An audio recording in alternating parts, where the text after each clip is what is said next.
What?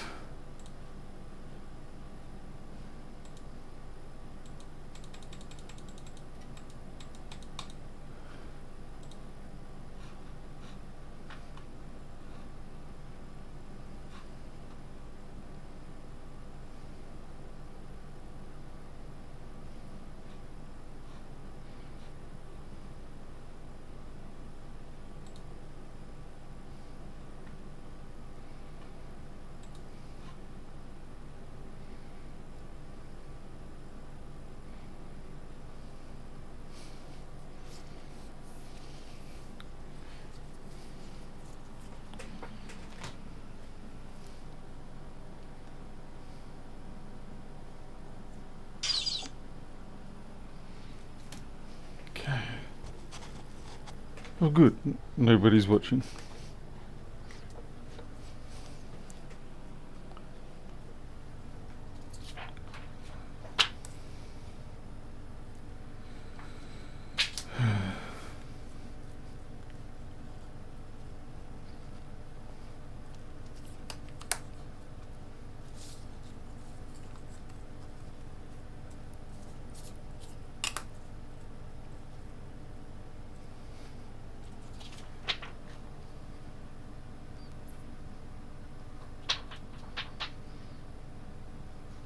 That's just weird.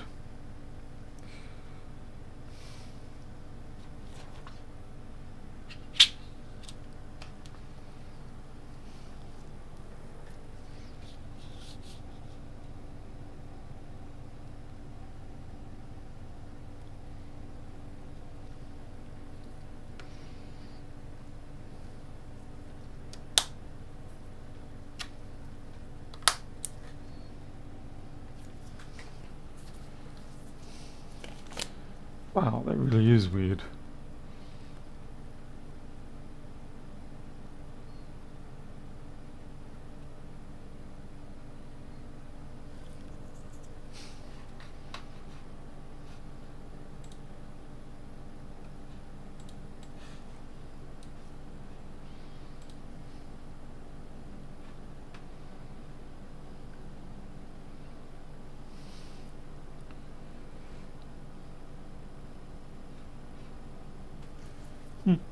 Alright, that's what it is.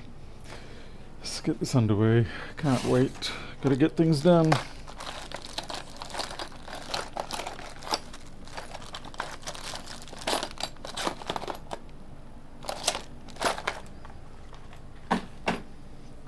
Hey Greg. Hey Mikey. Usually a lurker. Looks like you've delurked yourself. Okay. Got our spreader.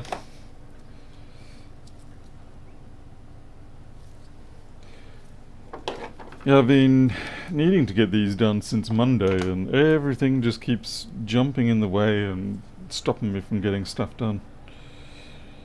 And oh, Greg, you'll love this. I've got a package missing, and it's got parts in it that the supplier has run out of now, so I bought their last stock. And it's just gone, and it was for a customer who's driving several hundred kilometers in to get the job done, and so I've had to cancel that, and it's a mess. And the package is signed for, and the location was not here, and the driver's like, oh, I don't remember anything, and it's like, oh yeah. So anyway, you'll know that pain.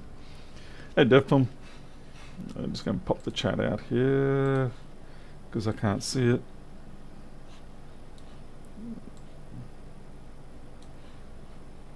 Yeah, it's a real screaming event for sure.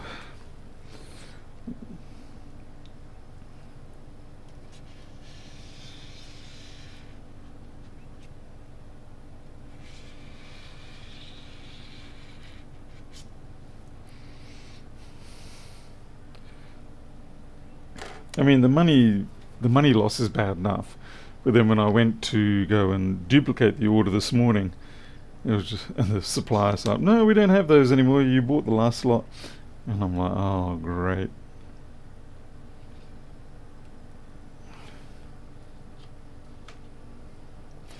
So yeah, it's this poor customer. They've been tolerant, but by God, They're not having much luck.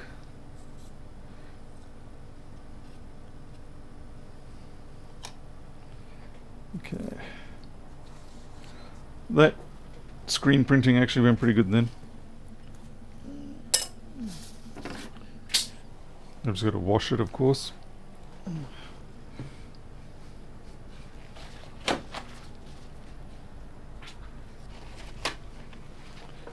Hey, Moles.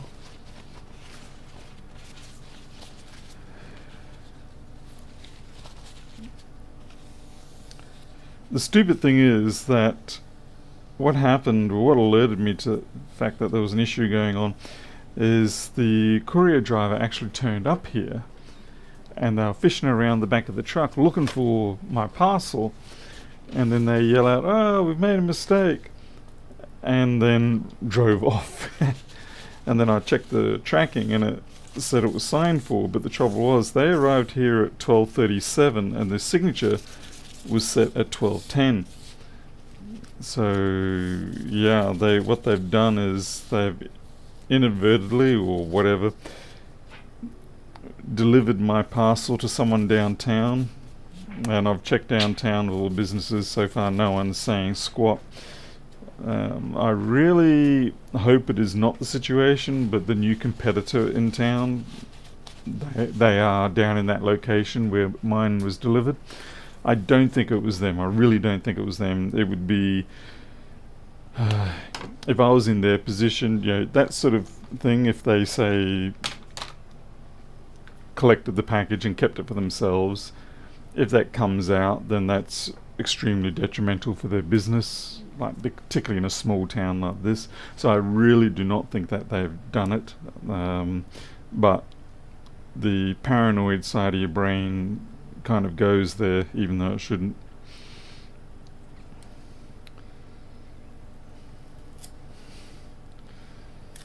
Because you don't destroy your standing reputation over a couple of $100 worth of parts, or at least you shouldn't. Has the lab coat arrived? Yes, the lab coat actually has arrived. It arrived ages and ages ago. I just haven't had time to get around to that stuff. Or haven't had the energy. That's really the bigger problem right now.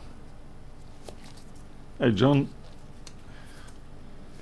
Right, let's get these parts on. See if I can remember it off by heart.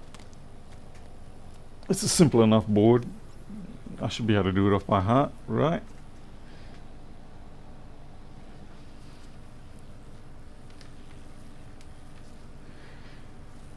As I had them try to do that HP order one. Star Trek says it was signed for 2 p.m. ring H for the... Oh wow, really? That's bad, Moles. Yeah, I don't understand what the situation is with courier businesses and things like that as to why it's sort of like so universally terrible.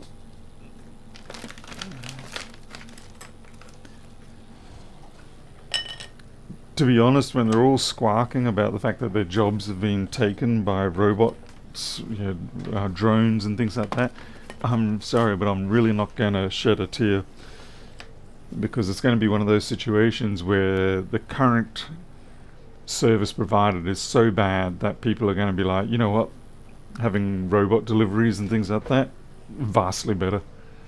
Hey, Mr. Stamps.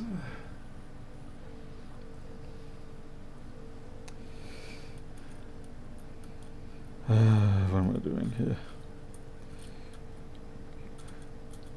So that, and above everything else, of course, it's just the bulk time wastage. I think I drove around the town yesterday looking for the truck, and I found them, and I confronted the driver, and they're like, oh.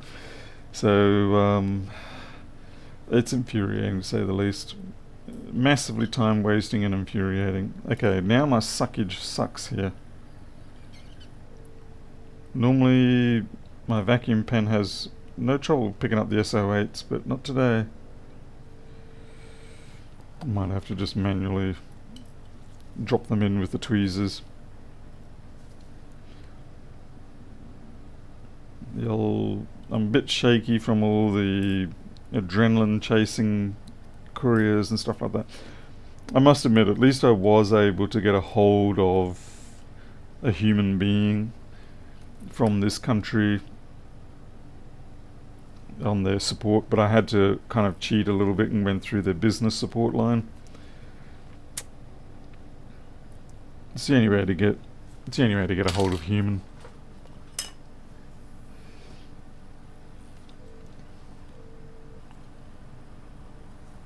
Yeah, Duff Plum, I don't understand what goes on with a lot of that, because these days, the tracking, the addressing and tracking and all that is so good that it just doesn't make sense.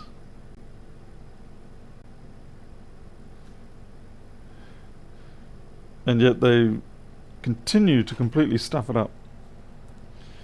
Just trying to work out how to clear out my nozzle here.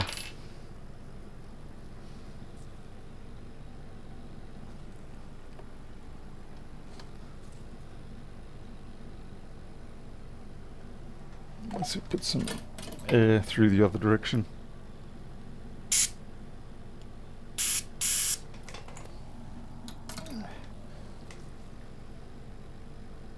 That made zero difference, really.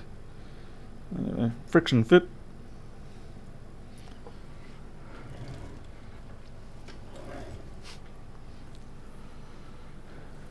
Try emailing the CEO, done that several times, issues fixed. Okay. Yeah, I mean, I've done that in the past with some things, not with couriers, though. I might have to. Certainly, I've lodged no end of complaints to the regional distributor, but I found that all they've got are nice cheap words. Oh, we'll look into that. Yes, we're sorry. We'll try to fix it. Blah blah blah, and nothing changes. The only purpose that person has in the company is just simply to placate you long enough for you to get occupied by other things. Okay, I've got a lot of blowback coming out through this port at the moment. I'm not sure why. Because it's supposed to be a vacuum port, not a frickin' blow port.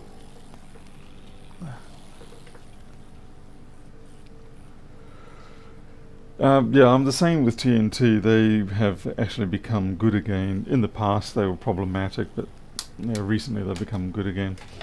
I might have to do this under the freaking microscope. Oh, come on, microscope, don't be like that. My eyes are just really not in for it today.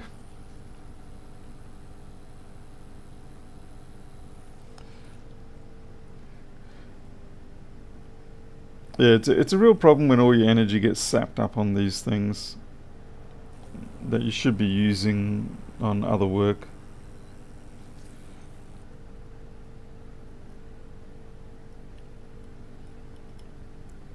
I've got plenty of jobs that need to get done. And then beyond the jobs, there's software development that I've got to keep at. And then beyond the software development, there's the never-ending process of learning new things that has to be done. Skilling up, that sort of stuff. Oh, that's terrible.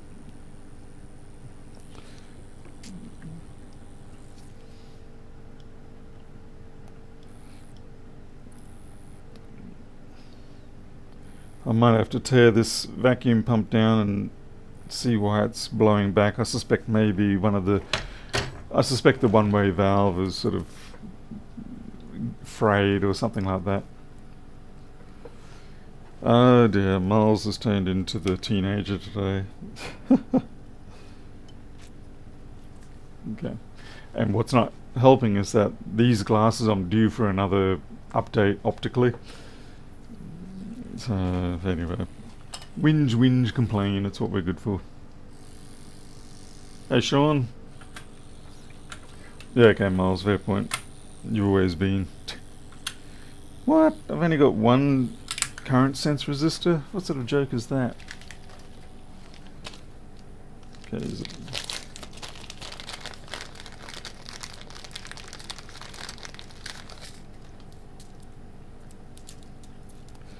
So yeah, I don't know what's going to happen. It was just unfortunate it wasn't just a normal stock up supply type order. If it was that, then yeah, okay, it's annoying, but you can sort of write it off.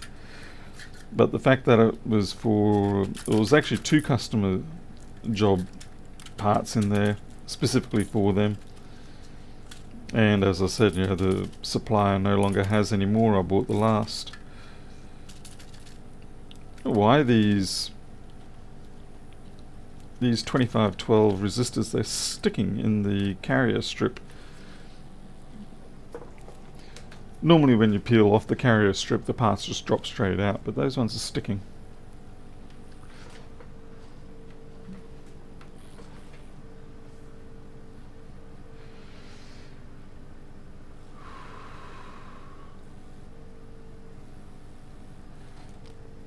How old are you these days, Defbomb? The deterioration of my sight sort of started in my mid-30s.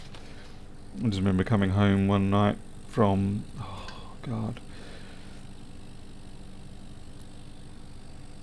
from Townsville, and I noticed that the signs were flaring. So when I would look at them, they looked too bright and flared out. And it just sort of went downhill very quickly. So I was like, perfect vision, and then very quickly it went not so perfect vision.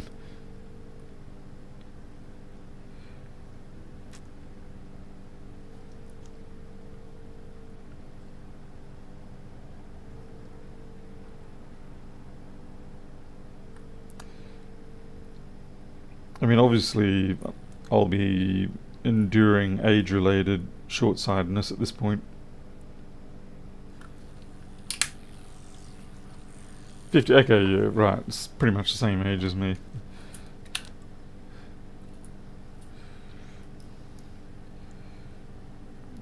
Well, you did well to get this far then.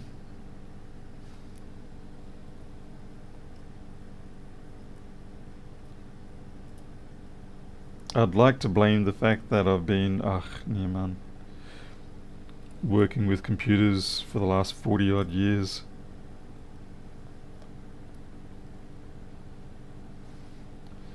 But it's probably not that.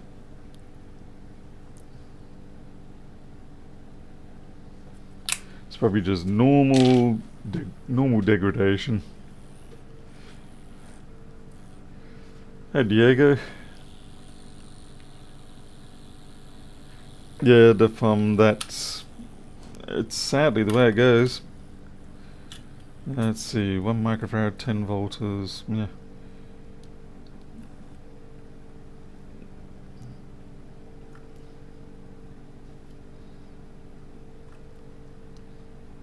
You see plenty of people saying, oh, you can do certain eye exercises to get back the vision and things like that. I don't know. I don't know how legit that is. It does seem somewhat more like pseudoscience and bollocks.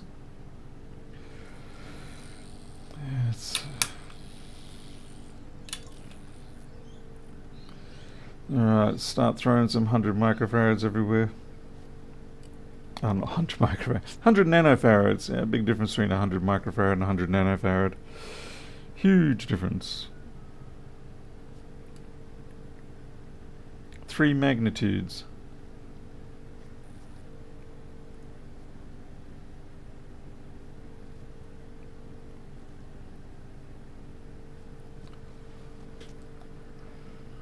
At 70, I have to get new glasses every 6 months. Oh, really, Warren? Ah, great. Just what I need to hear.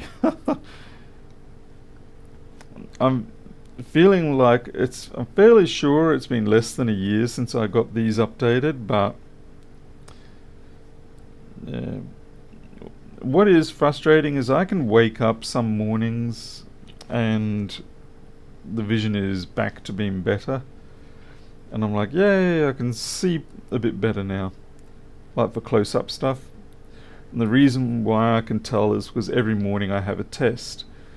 and the test is I have to do micros insulin, and so I need to be able to guide the needle into the ampule and draw off the required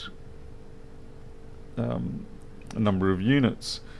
And if I can't see properly, then for a start I can't get the needle into the ampule properly, at least not sufficiently centered, and then I won't be able to see if I've drawn off 3 or 2 or 4. But yet some mornings I'll wake up and it's like, yep, I can see exactly where everything is. 10 minutes later I can't.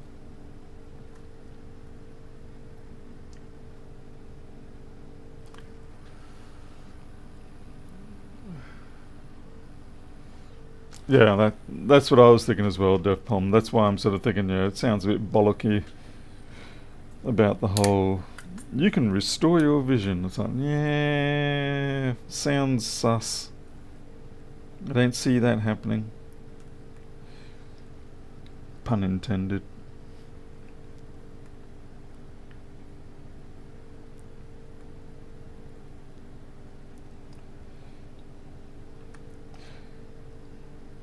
Certainly when I was in my early 30s, I could do this sort of stuff completely without a microscope, completely without glasses, no trouble.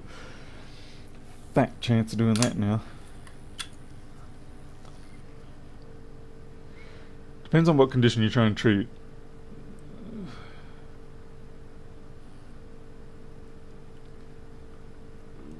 %40 chance of making things worse. That's a big chance.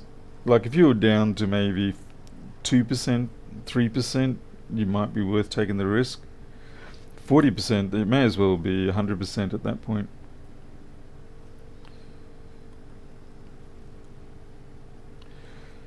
Yeah, I really would love to make a nice fold over acrylic case for these things.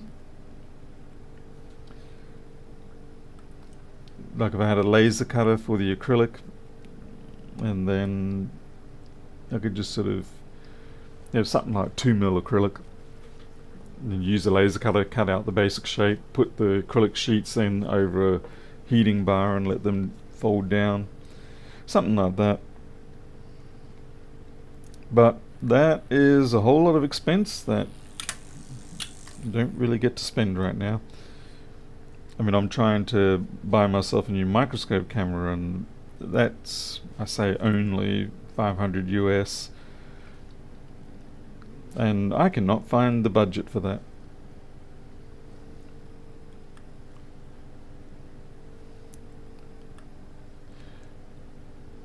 That's also why when you get packages lost like this, it makes things even worse, because you're thinking,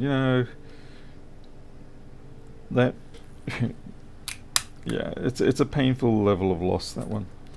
Not terrifyingly bad, but painful.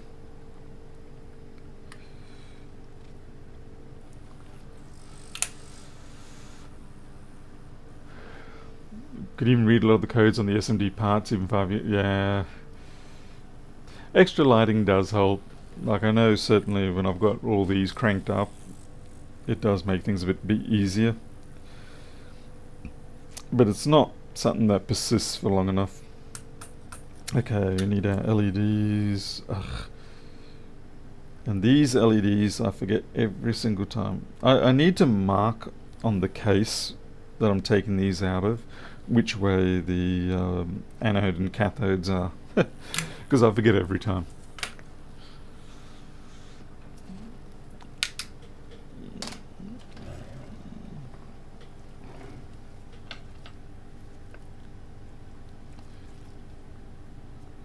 It's 50-50, I realise, but yeah. See, and this, I mean, what the hell, man? I mean, what does that code even mean, really? Like a T-bar. It's like, okay, clearly it means one or the other, but I'm going to say I'm 50% sure that it goes this way. Like we've got this double effect here towards the anode. Or positive, should I say. I mean, it's a big enough area that they could have printed something properly instead of this bizarre shorthand. I suppose maybe they think the bar is like on electrolytic caps.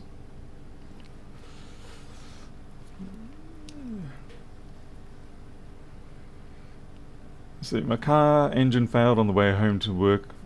Oh, from work a couple of days ago. Radiator failed. Ooh, cracked cylinder head. Yeah, I've been through that. What car is it? I think the last one that did to me was a Datsun 200. They were somewhat predisposed to eating their heads because the block was cast but the head was alloy.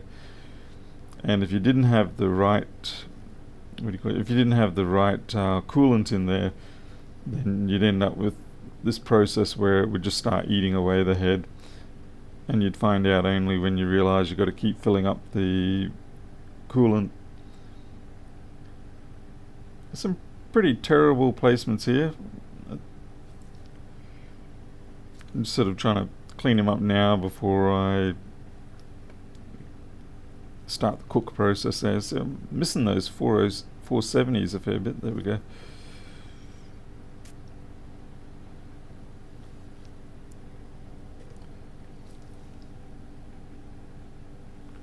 Obviously we've got to put the sockets on. Wow, look at that. I mean, that's just terrible.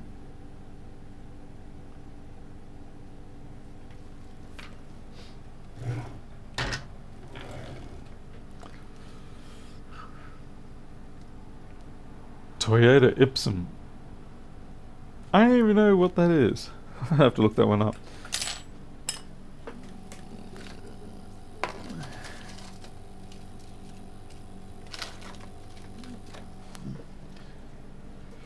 Hey there, Josh Homan. Welcome.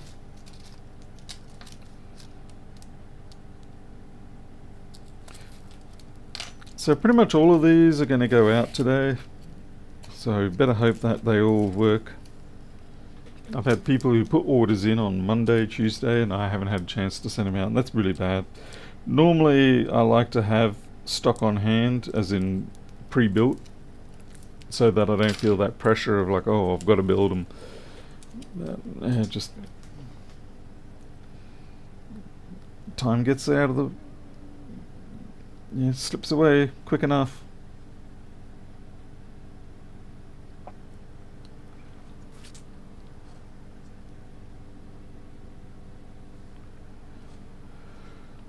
Hit a bump once, dislodge an oil filter. How the hell do you do that? That must have been a hell of a bump.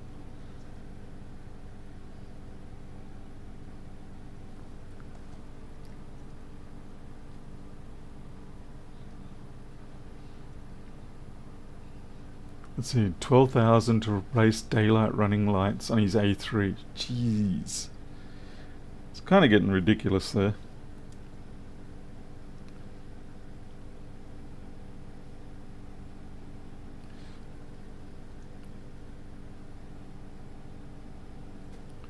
I'm still running around with the 2003 Ford Falcon BA. It's got the Barra motor in it. They're great cars, but they're not really ideal for around town for the most part. They guzzle fuel way too much. Fortunately, I don't drive that much. And they are great. Like if I've got to go to Townsville, then they really shine there.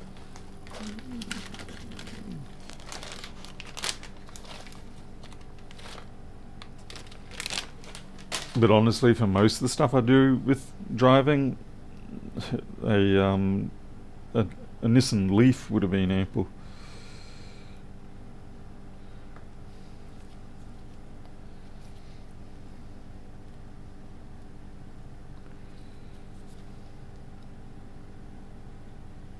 I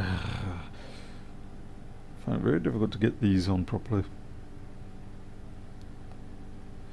Unfortunately, there's no mechanical keying on the underside, like there's no holes like we do have with the USB-Cs and many other things. For some reason, these FPCs just didn't come with them.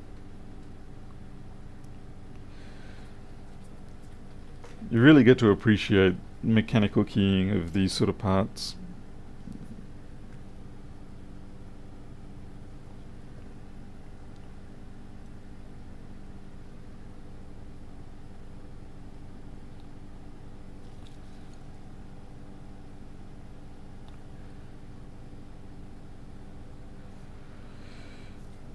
I think we're ready for a reflow. Quit making the Falcon 1970. What are you in the US? I think it was a different car over there, wasn't it? I know with certain old Datsuns you had to torque the heads every year. I believe that. I know the Toyota Orion currently got creaky suspension, needs $1,000 isn't bad. Mine's in at the air condition replacement place at the moment. This will be the third time it's in now to try and get fixed. It's a bit of a weird issue. It's losing gas. It's not losing massive amounts of gas, but it is losing gas. But it's not through the exchange, and it's not through the charge port.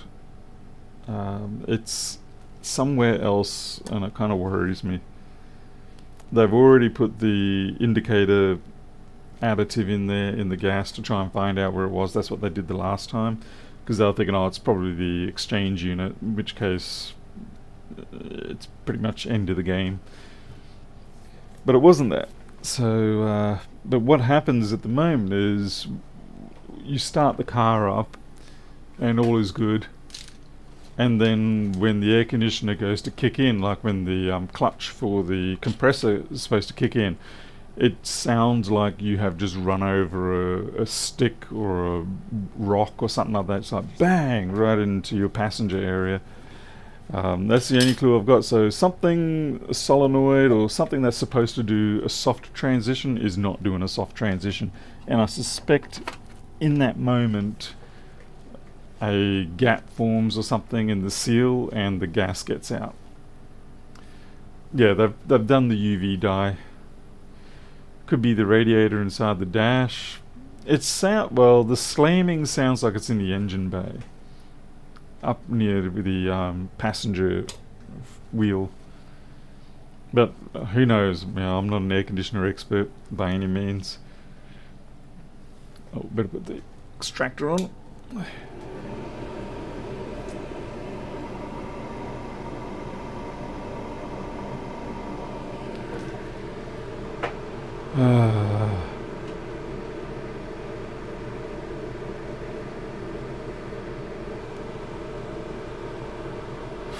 But I do really want to find a better way of encapsulating these boards. I said clear acrylic would be my friend. I really do like using clear acrylic for a lot of things. But I don't have a laser cutter, so and I mean, in the past I would use someone else's services to do the cutting of the acrylic, and it worked out really well. I don't know. I could do it just for one side, but I kind of want to protect the display and protect the electronics, because yeah, these things get moved around on the desk and bench a lot, so you don't want them to accidentally start making contact with stuff. Not just the clutch binding on the compressor. Now, I really don't know what it... I guess I'll find out when they call me and say, hey, have you got lots of money? And I'm like, oh no, here we go. It's 230. 230.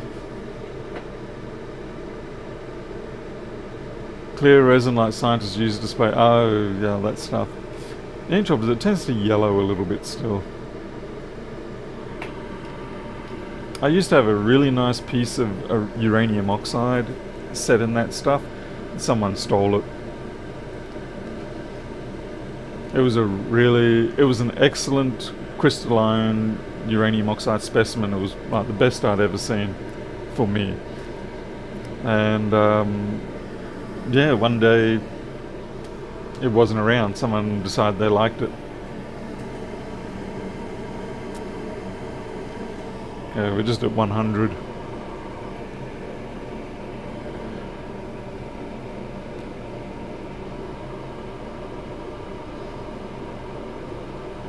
Because yeah, I would much rather do that rather than the shrink wrap. I mean, the shrink wrap works. It protects the display and it protects the electronics, but it's... I don't care for it as much as I would a nice clear acrylic.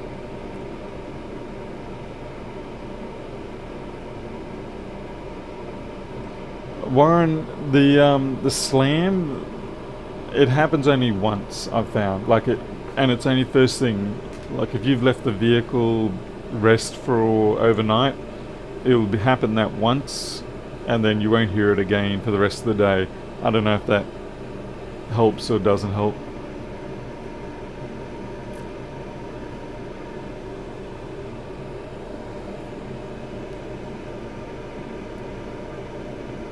Okay, we're starting to smoke up. Mind you, we're only at 147. That's a little early for the smoke. Oh well.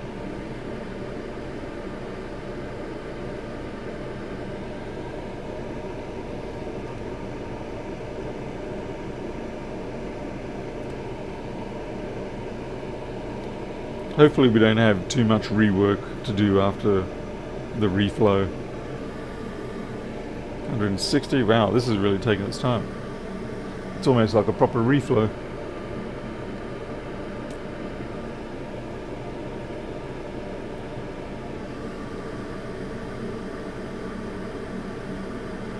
And 70. And of course naturally I haven't calibrated this, so I don't really know what the temperature is on the surface.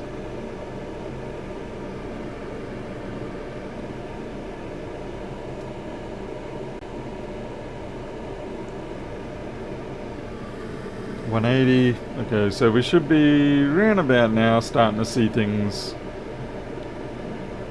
begin to reflow. Maybe.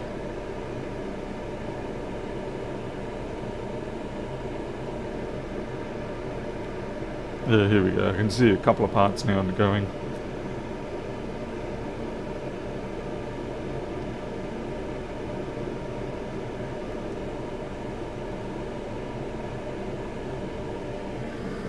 $190.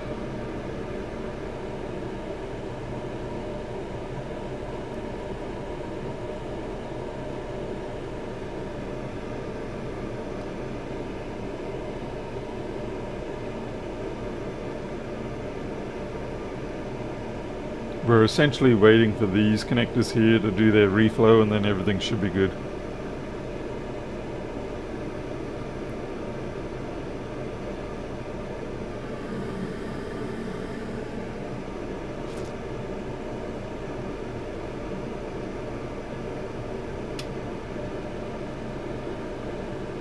Alright, it's off.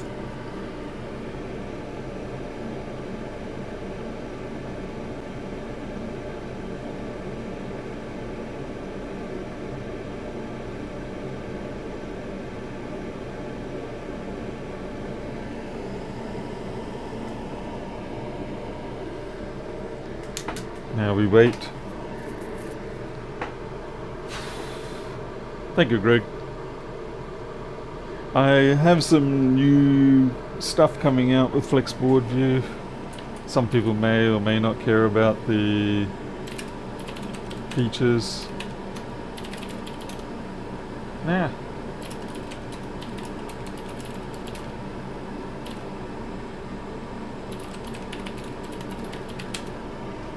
I've got to get those off, they're starting to cook.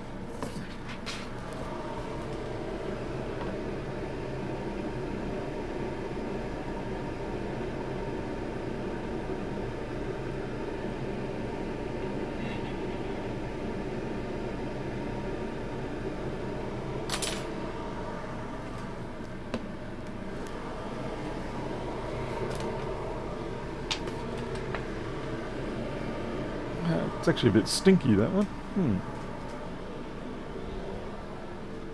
More stinky than anticipated.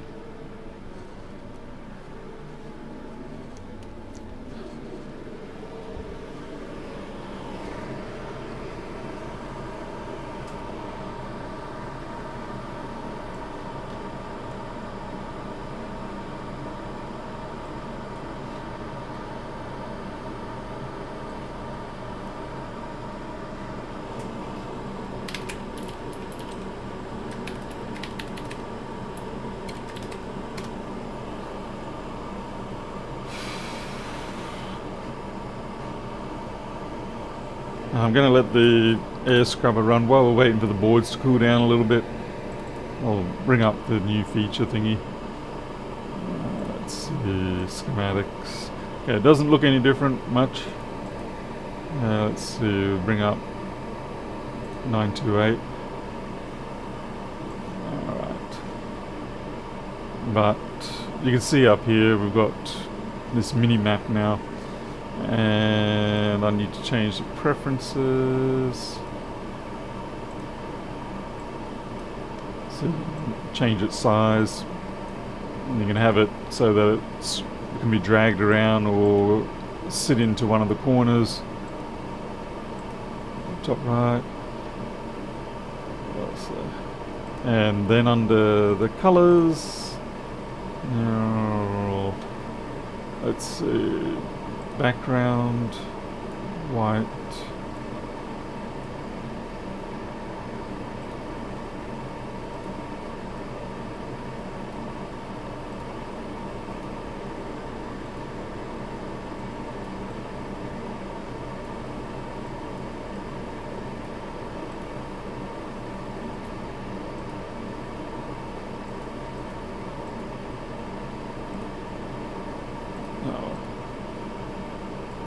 Anyway, initially it might not seem like it's all that useful, but where it becomes handy is when you start going through guides, and if you're getting zoomed in like this, you can start to lose your orientation on the board. So at least this way here, when it jumps, you get an idea of where you got to be going to. And so like that there, you immediately know it's on the bottom. The other side of the board, not the CPU side, and things like that. And it will orientate with you. So anyway, so it's just one of those things that has been an annoyance for me for quite a while. I've been getting into the diagnostic guides and I've been lost on the board. So how do I know, looking at this section of the board, that where is it? I'm lost. But then if I can look up here, I can immediately know that, it's on that middle section there. We wanted yellow.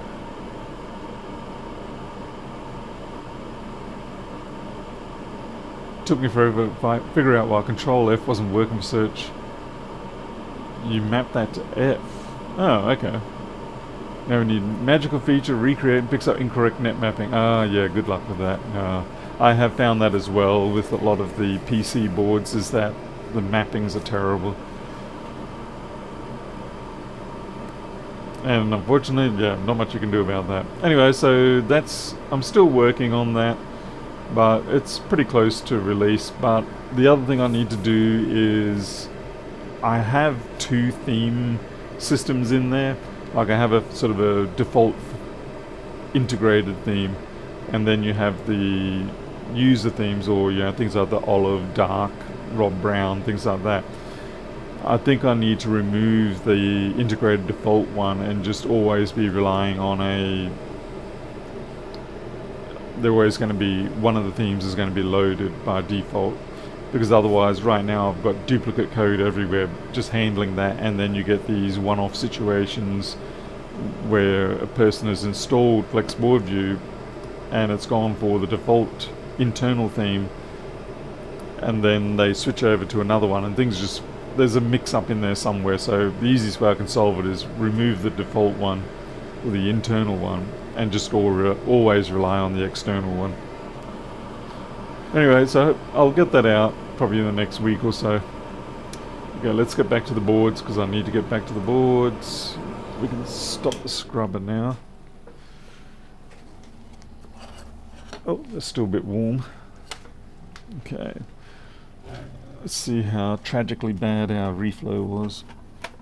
Or rather, really, the blame will lay with me.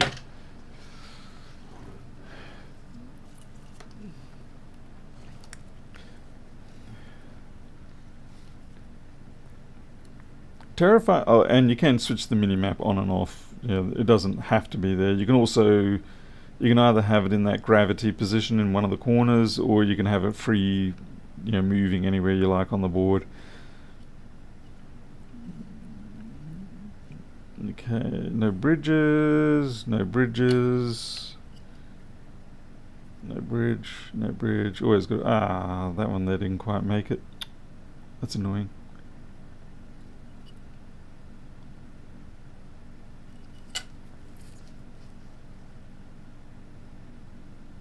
Kind of weird that I did that.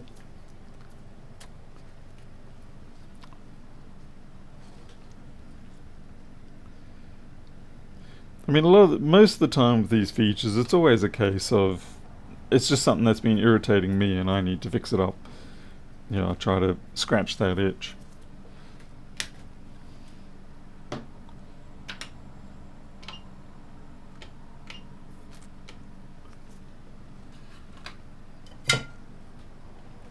Scrubber.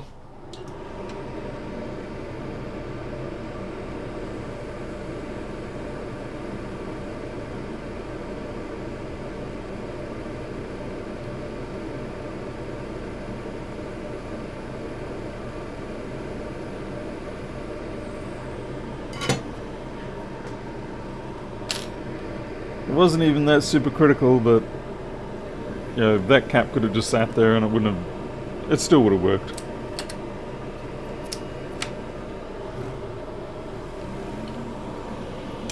Alright, programming time.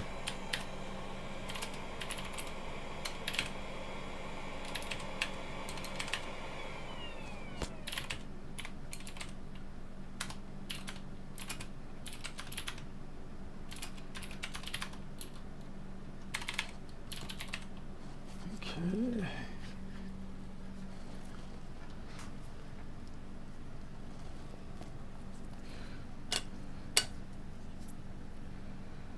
Make sure I get the right orientation as always. Yeah. I think we got the LEDs on backwards. God damn it. Yep, we got the LEDs on backwards. So annoying.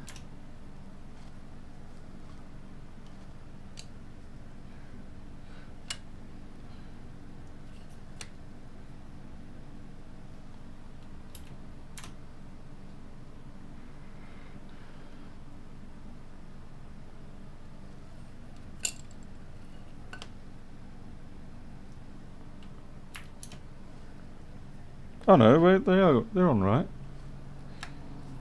Could have sworn that first one wasn't glowing. That one's not glowing. That one's glowing. That one's not glowing. What did I do there? Did I get them backwards, or did I just stuff up?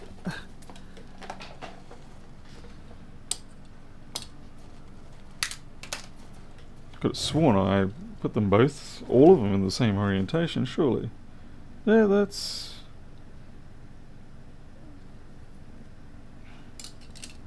So, 301. What? Okay, so I inadvertently actually got these backwards relative to what I was trying to do. And turns out they're the correct way. Okay, I did just notice something else. There is a very small dot just here.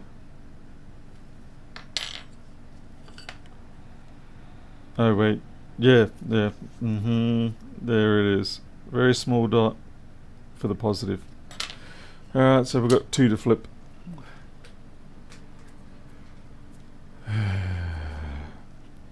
No, this time it was just me being dud. If only I could blame it on something else, but I can't. It's me. Gotta be honest.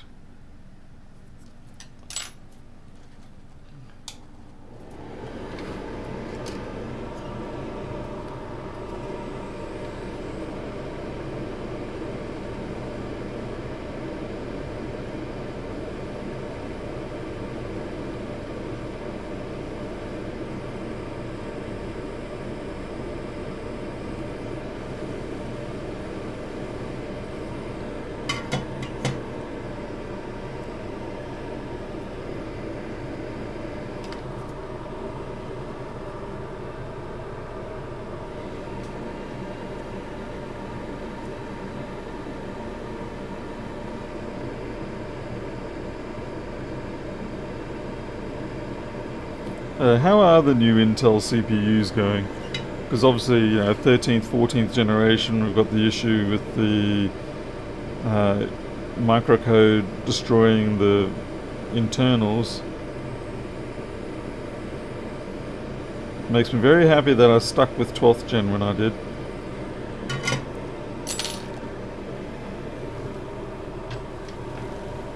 So I've got two 12th gen systems, i5 12600s or something, and I've got a 10th gen system, and I'm happy with those.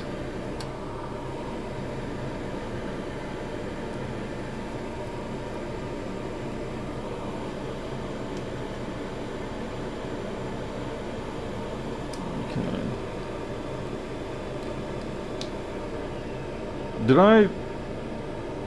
What the hell's going on? What is going on with me today?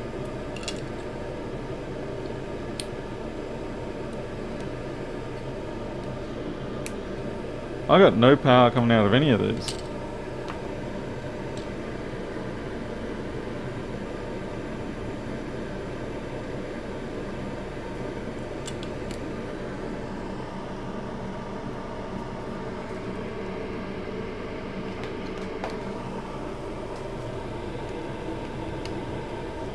So much for my quick and easy whip.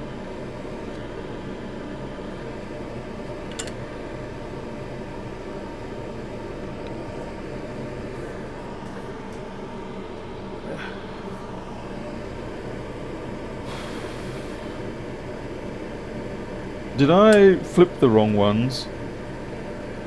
I think I flipped the wrong ones, you idiots. Yeah, I flipped the LEDs the wrong way.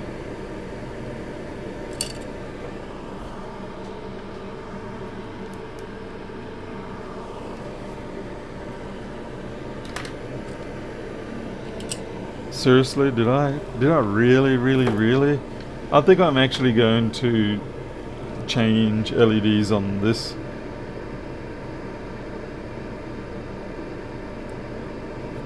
Because this happens far too often.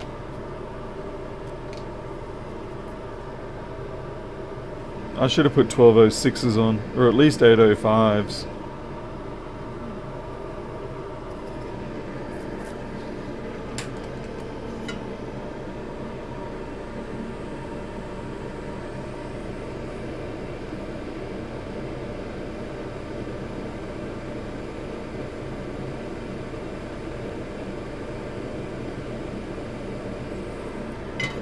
I'm just going to double check that this one does actually glow.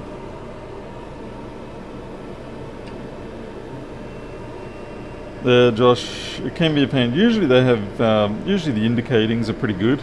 Okay, we've got a glow. Alright. We've got a glow, and I was right. The two markers up the top here. What did I'm going to have to go back to my other video, back to this video later. Because I could have sworn that the ones that were working had these two marks down the bottom. Anyway, it doesn't matter. Point is, these two need to be up here.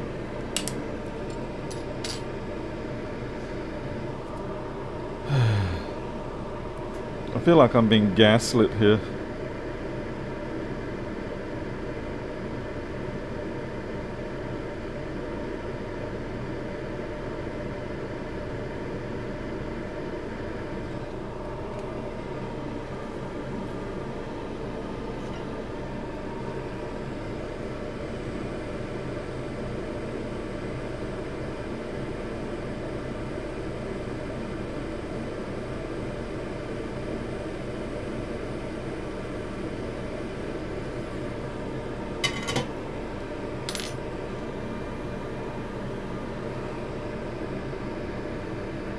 Okay, we're good.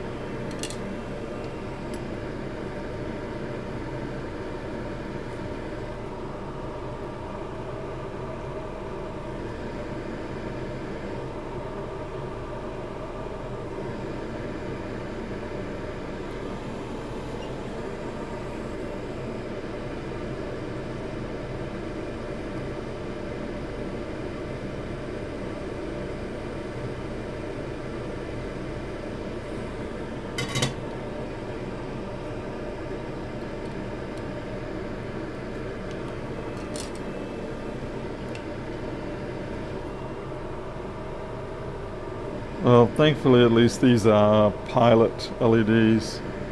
Yeah, they're not there for illumination of rooms or anything like that.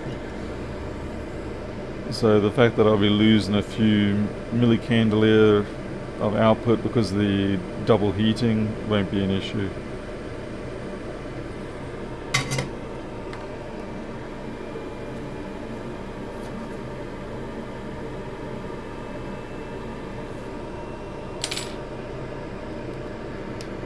Okay, that's good.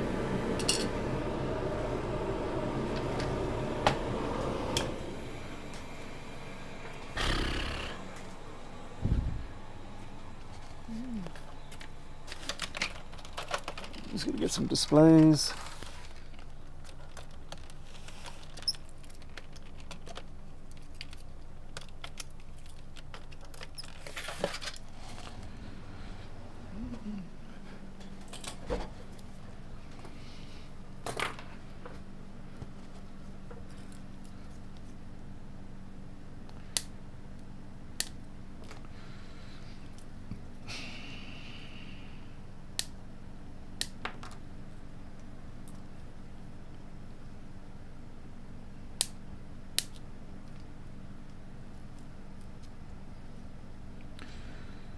The other thing I really want to get around to spending more time on is decoding this XZZ's PCB format.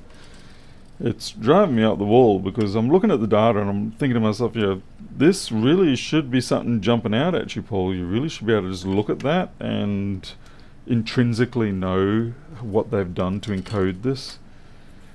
And it's just not coming to me. I'm looking at the hex patterns and all that sort of stuff, and I'm like, I know what I'm looking at, but I don't know how to decode this into something that's human readable. And yet I'm not being able to make that bridge mentally is driving me insane. It's been probably 6 months now.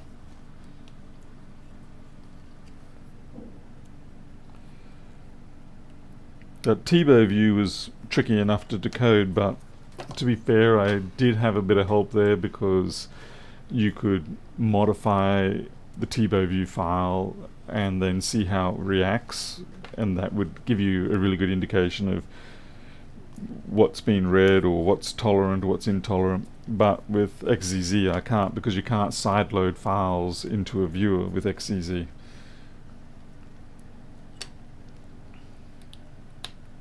Okay, that's good. But the moment I can get that decoded, there's going to be a lot of files that people have been wanting all of a sudden accessible.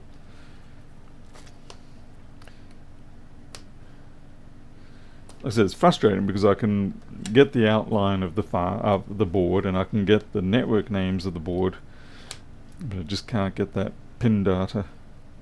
Okay, now these are all running at least nicely. Let's see.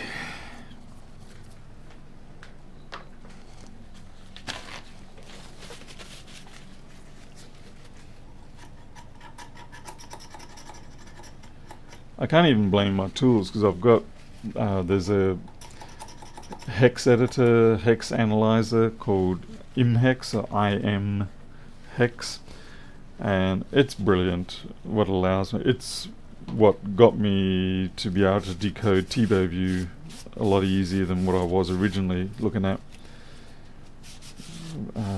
Because what it is you write a parsing language. It's got a little parsing language in it, and so you write the parser in with it, and then it goes through and shows you what it decodes out of the hex, like the actual hex blocks.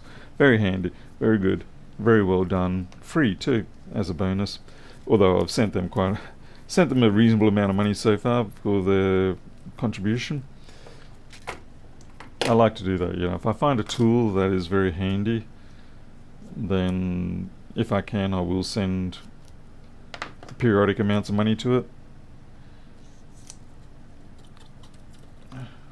Or even a library like the ImGUI library that I'm using to build all this on. Send what I can to him.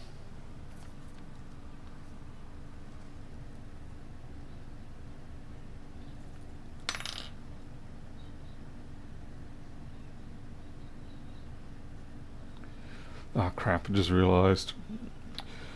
I need to backfill those USB ports just in here. I mean, it's not super essential. I just feel more confident if it is.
I mean, ideally people won't be jostling these connectors that aggressively, but every now and then you can have something, you can have a cable snare or something like that that occurs.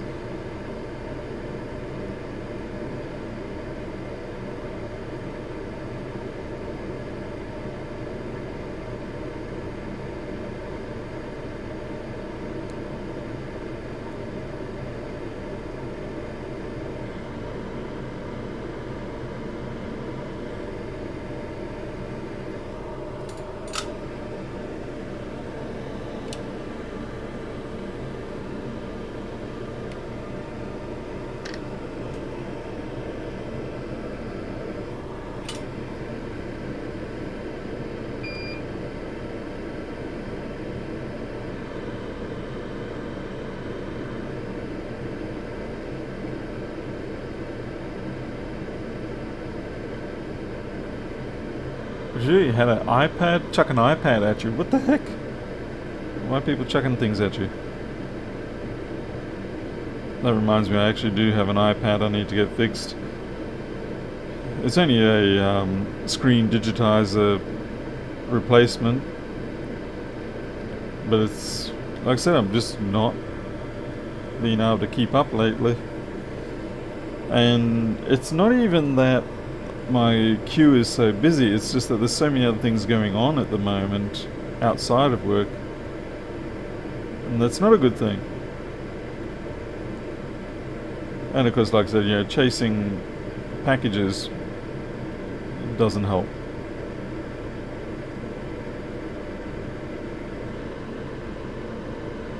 Frisbee at me was cranky because we replaced the battery last week, and what? How do they blame? I hate that when people blame you for that stuff. So I can understand, if they,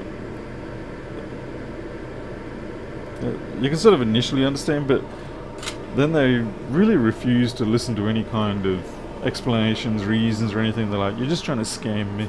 Fortunately, I don't get that. At least not yet. But yeah, you see it happen often enough.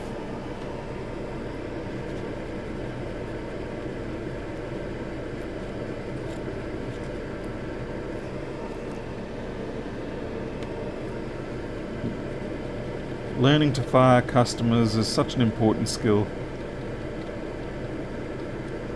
Out of a cannon into the sun.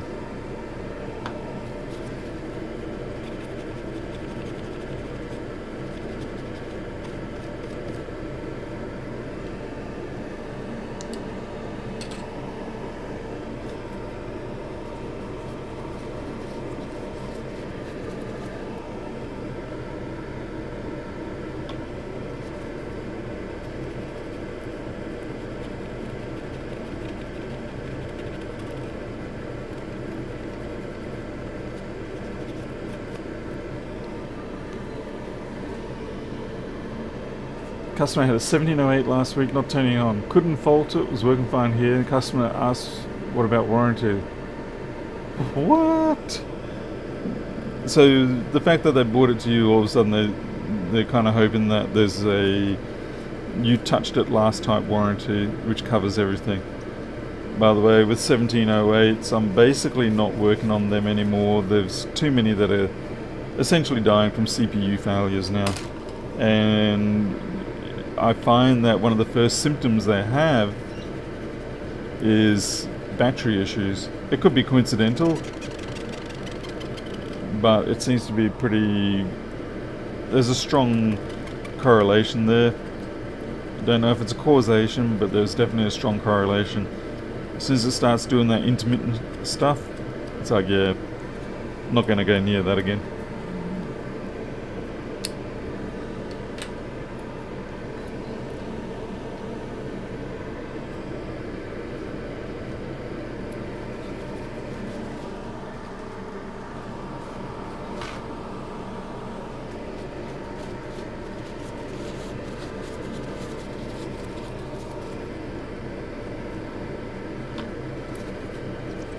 I think I've got about 4 or 5 here in this workshop that are just dead, that people are giving me, and it's always the same.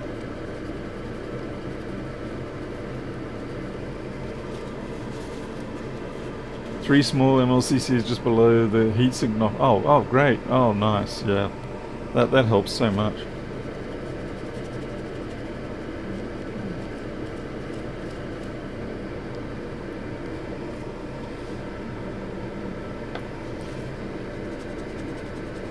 I had a board come in this week. I think it was a 1706, I think it was, or a 1780, not 1789, 1898 or whatever it is, the 8208 50 boards. And that thing had been butchered so bad. There was flux everywhere, burn marks everywhere, burned to the point where it actually turned stuff into black soot.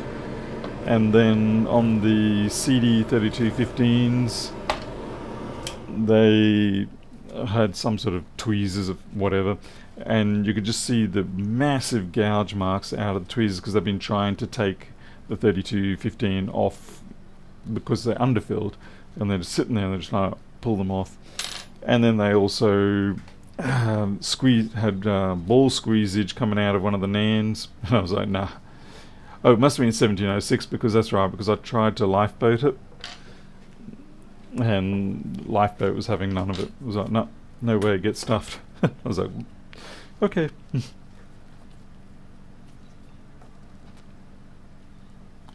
Yeah, the 1708s were a nice machine, but yeah, I think they have a similar CPU construction to what the 2179, 2179? Yeah, 2179s, 1932s, and of course the dreaded 1534. They've all got that same sort of CPU build.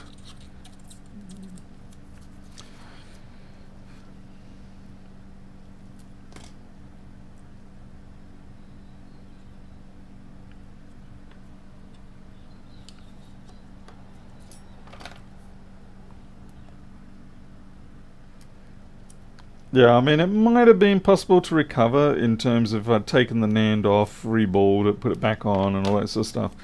But honestly, the Piccolo area was destroyed as well.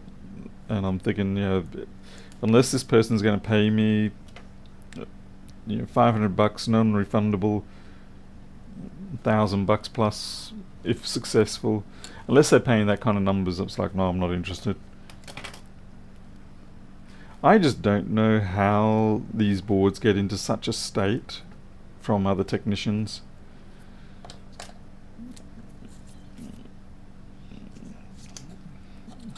I mean, they're just so terribly butchered, so terribly butchered.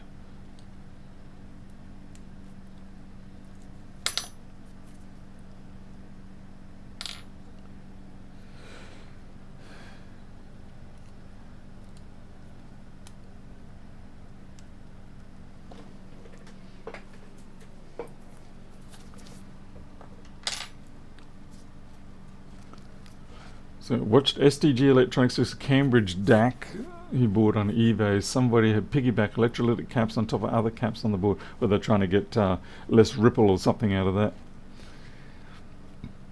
Good excuse to get a BGA station when to start offering socket replacements. Oh, you're talking about with main boards.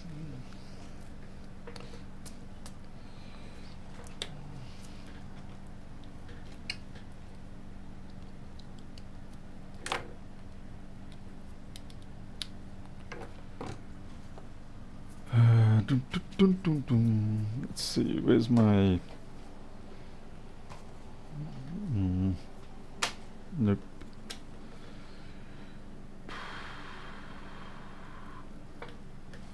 I'm just looking for a particular test cable right now. Oh, this should do it.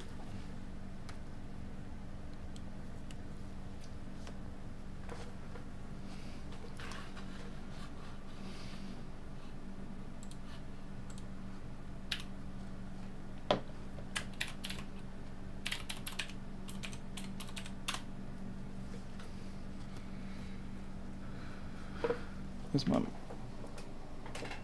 phone.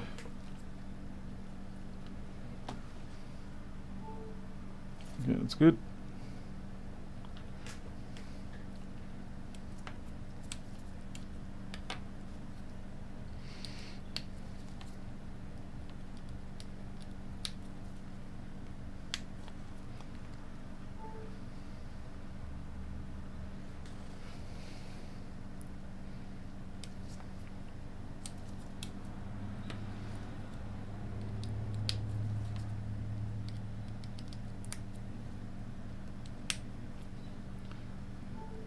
My phone's probably sitting there going, "What are you doing to me, man?"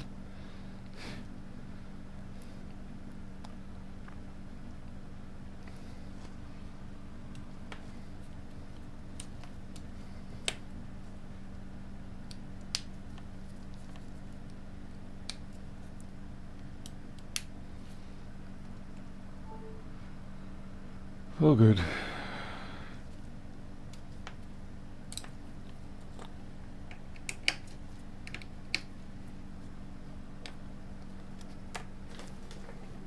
Oh, I got a message.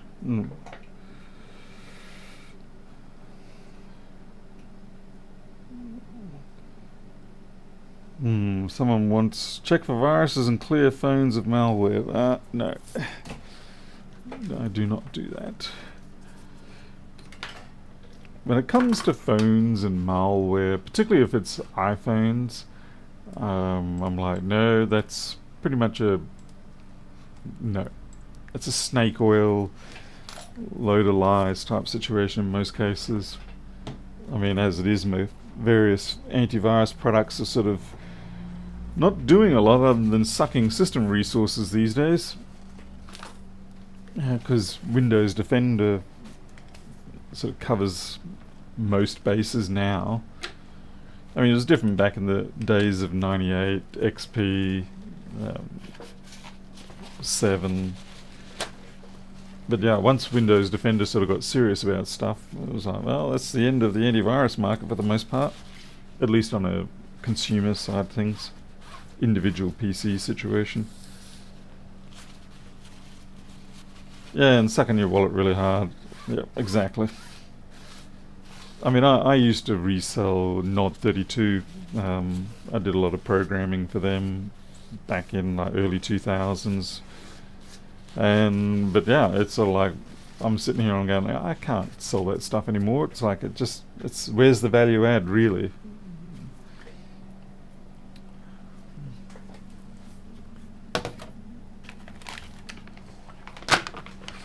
Okay.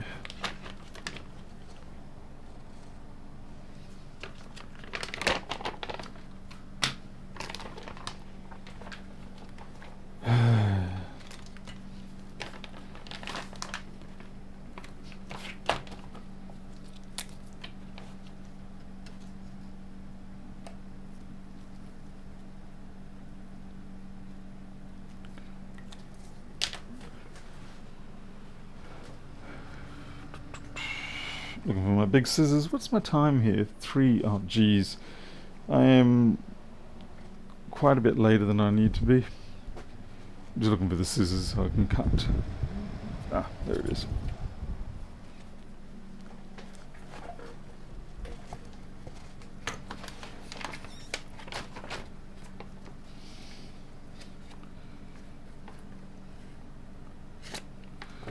Oh yeah, Paul, nearly cut your finger off. Good job.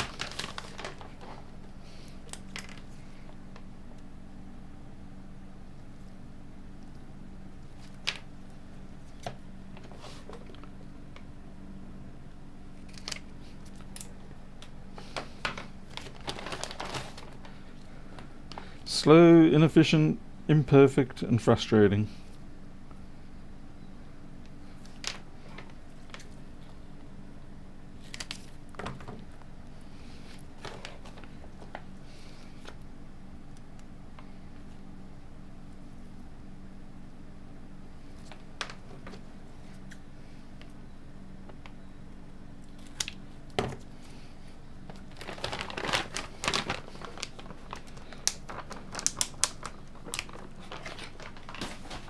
Oh, you're on daylight savings, you get to be a little bit earlier,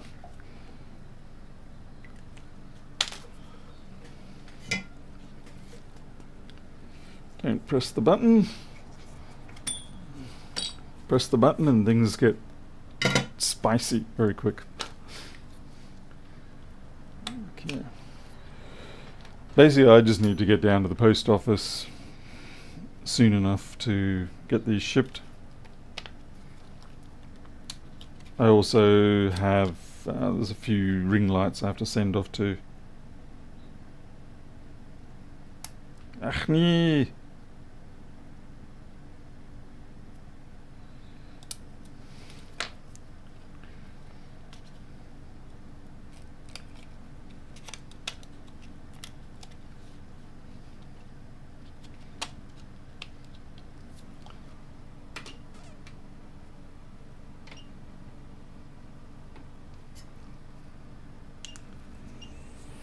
To be fair, Miles, we're so far inland relative to...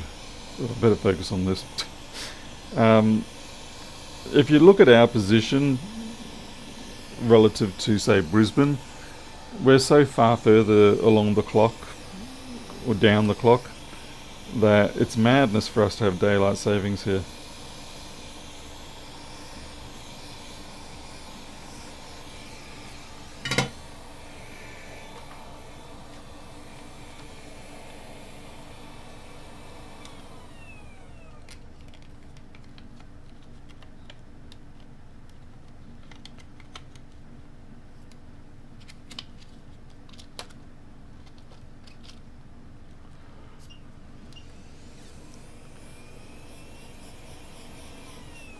What? Don't do that.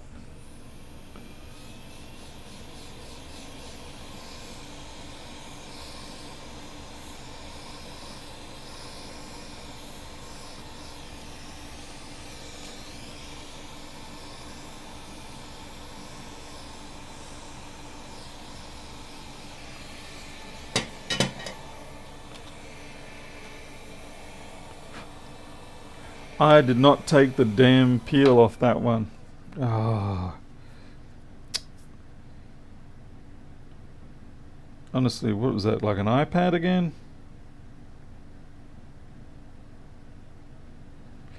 Half the time you can't even get the peel off these.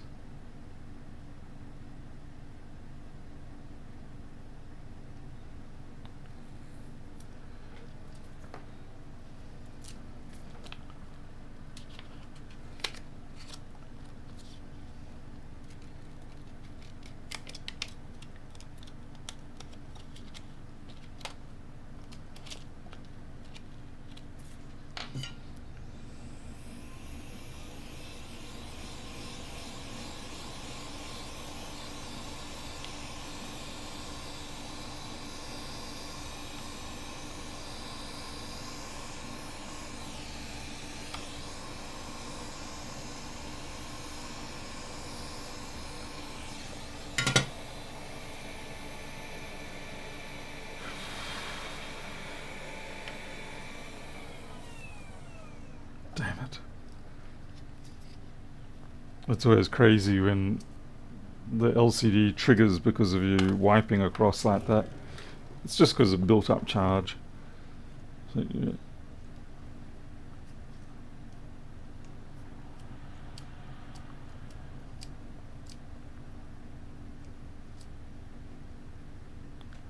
Persists for quite a while.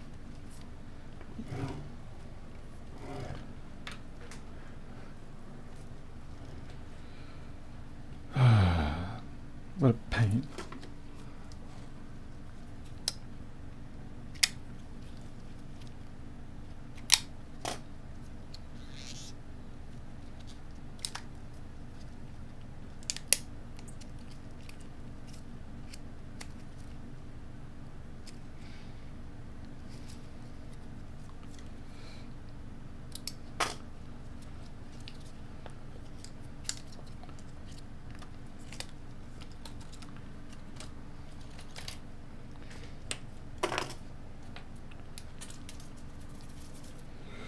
Well, I only need the 3 for today, so that's fine.